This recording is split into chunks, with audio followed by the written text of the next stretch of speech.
Right, going to start off with some basics and obviously work our way up as we go through the session to some slightly more advanced stuff. So what I'm going to start with really is the basics. It's the kind of formatting of Google Docs and things like that.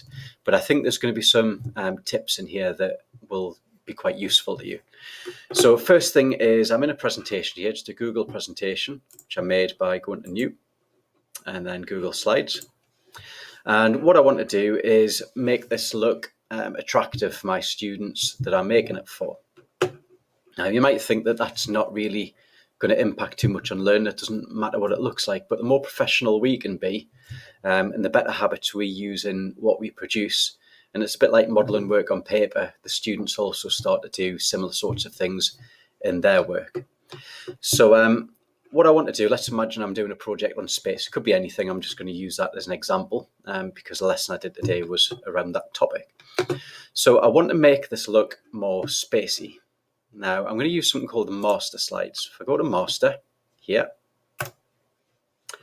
I can change the very top master slide so that all of the slides in my presentation have a certain background. So I just click on background. You can use preset themes over here, by the way. I'm going to choose an image. I've already searched here for space images, and I'm just going to go for that one and click done. That background will now appear on all of the various different slides. Now, all these are down the left-hand side of the different layouts that I can use in my slides, and you'll notice that the text isn't going to work great on that background.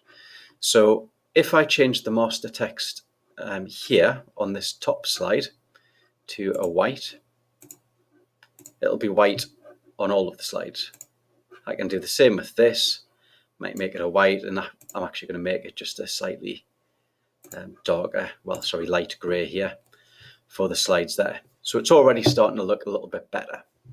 Now, if I felt that this wasn't going to stand out particularly well in the background, I might decide to use a full colour like this. And I could use a grey like that, or I could go to custom and I could make that slightly transparent like that. So it just makes that a little bit different. You can make it darker or whatever to make things stand out. You could do the same with the title. So there's lots of different ways you can do that. Now, the master slides, you can change the layout and where things are and things like that. And what happens now is, if I just come out of here, out of master, then I can use that kind of setup, presentation, class. When I put a new slide in and I go for that one, it's set up the way that I've set it up here.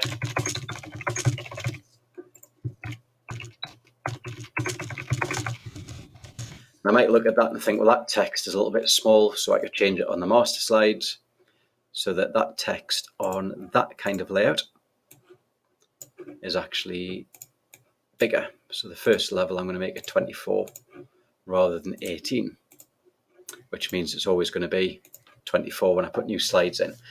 Now, once I've done that for one lesson, I can just reuse the same template for all of the lessons. So all of the lessons are consistent, they look good, and they engage kids. When they come to make presentations, theirs look better as well.